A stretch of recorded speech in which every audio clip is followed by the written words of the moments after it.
Kami ay iyong pangaralan upang aming matutuhan ang salitang bumubuhay.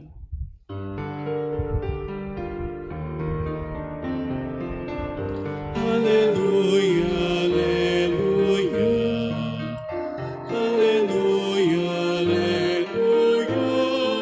Hallelujah. Hallelujah. Hallelujah, hallelujah.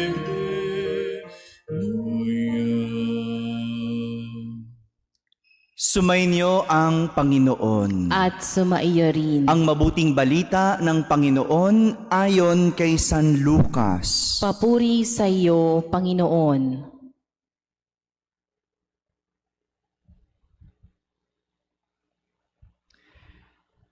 Noong panahong iyon, sinabi ni Jesus sa kanyang mga alagad, "Ipalagay natin na ang isa sa inyo ay nagpunta sa isang kaibigan, isang hating gabi, at nagsabi, 'Kaibigan, bigyan mo muna ako ng 3 tinapay.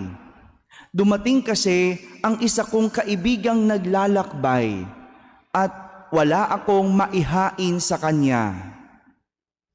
Ganito naman ang sagot ng kanyang kaibigan sa loob ng bahay, 'Wag mo nga akong gambalain, nakatarang ka na ang pinto at nakahiga na kami ng aking mga anak. Hindi na ako makababangon pa upang bigyan kita ng iyong kailangan. Sinasabi ko sa inyo, hindi man siya bumangon dahil sa kanilang pagkakaibigan. Babangon siya upang ibigay ang hinihingi ng kaibigan sa pagpupumilit nito. Kaya sinasabi ko sa inyo, humingi kayo at kayo'y bibigyan. Humanap kayo at kayo ay makasusumpong. Kumatok kayo at ang pinto ay bubuksan para sa inyo. Sapagkat tumatanggap ang bawat humihingi, nakasusumpong ang bawat humahanap, at binubuksan ng pinto sa bawat kumakatok. Kayong mga ama, bibigyan ba ninyo ng ahas ang inyong anak kung humihingi ng isda? Bibigyan ba ninyo siya ng alakdan kung humihingi ng itlog? Kung kayong masasama ay marunong magbigay ng mabubuting bagay sa inyong mga anak, gaano pa kaya ang inyong amang nasa langit? Ibibigay niya ang Espiritu Santo sa mga humihingi sa Kanya. Mga kapatid, ang mabuting balita ng Panginoon. Pinupuri ka namin, Panginoong Hesukristo. Magandang umaga po sa inyong lahat. Isang grupo ng mga tao ang nagbigay ng mabibigat na pananalita laban sa Panginoon. Ito po ang narinig natin at inilahad ng ating unang pagbasa. Mabibigat na pananalita. Ayon sa kanila, wala raw saysay ang maglingkod sa Panginoon. Talaga naman, no? Mabigat nga. No? Mabigat. At rinig na rinig iyon ng Diyos. Walang saysay ang maglingkod sa Diyos. Ang tanong nila, bakit pa natin susundin ang kanyang mga utos? Bakit pa nating ipakikitang tayo'y nalulungkot sa nagawa nating kasalanan? Gayong kung sino ang palalo, siya pa ang pinagpapala. Hindi lamang yon, dagdag pa nila, ang masasama ang nananagana at sinusubok pa nila ang Diyos sa paggawa ng kalikuan, ngunit hindi sila napaparusahan. May katotohanan po ba ang mamabigat na pananalitang iyon? Totoo ba na kung sino pang gumagawa ng masama, sila pa ang pinagpapala? Tingin nga tayo sa paligid. Parang gusto nating sumang-ayon, ano? Parang gusto nating maniwala sa sinasabing mabibigat na pananalitang iyon. Parang kasi kung titignan, kung sino pa yung nangungurakot, tila sila yung nananagana. At yung gumagawa ng matuwid o marangal, bakit sila yung naghihirap? Bakit ang liit ng kita?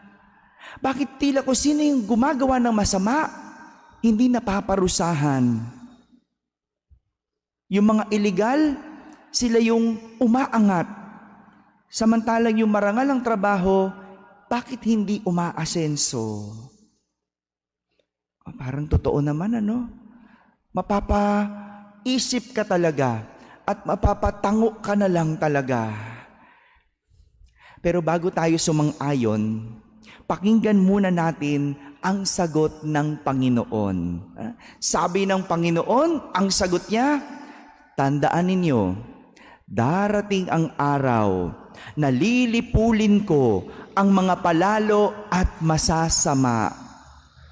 Sa araw na yon, matutupok sila gaya ng dayami at walang matitira sa kanila. Sa araw na yon, darating ang araw, lilipulin sila ng Diyos. Isa lang po ang ibig sabihin na sa lahat ay mayroong katapusan.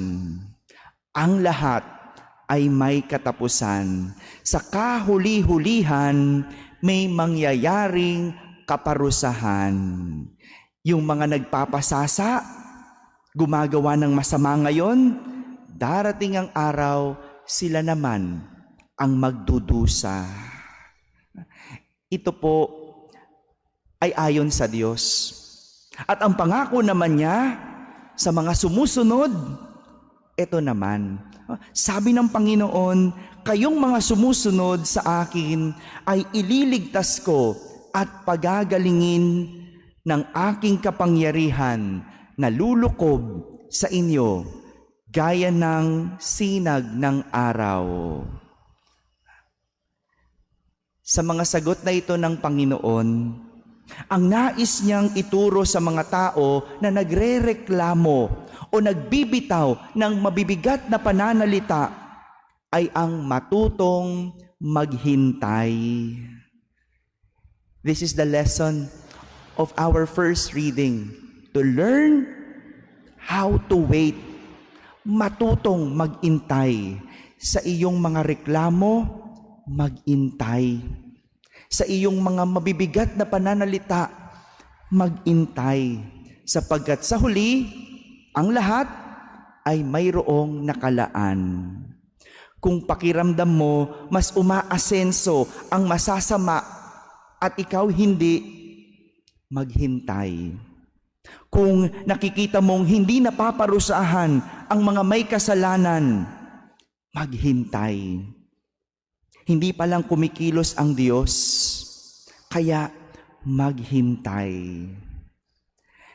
Ito rin naman ang nais ituro ni Jesus sa kanyang mga alagad na humihiling sa ating ebanghelyo. This has a connection to what the lesson of our gospel for today, that He wants to teach His disciples na ang bawat humihingi ay may kaakibat na paghihintay. At habang naghihintay, ang nais ituro ni Jesus ay humingi, humanap, at kumatok. Ask, seek, and knock. Sa iyong paghihintay, humingi ka lang. Just ask, humanap, seek, at kumatok. Dahil sa huli, sa iyong paghihintay, ibibigay ang iyong kahilingan. Mga kapatid, sadyang sa buhay, kailangan lang matutong mag-intay. May mga bagay na hindi nakukuha ng madalian. May mga bagay na hindi din inaapura. At walang ibang kailangan gawin kundi ang mag-intay at umasa sa Diyos. Sabi nga ng ating Salmo Responsorio na maging baon natin, mapalad ang umaasa sa Panginoon tuwina. Dalawa lang, mag-intay, intayin ang sagot ng Diyos. At habang naghihintay, humingi, humanap, at kumatok. Amen.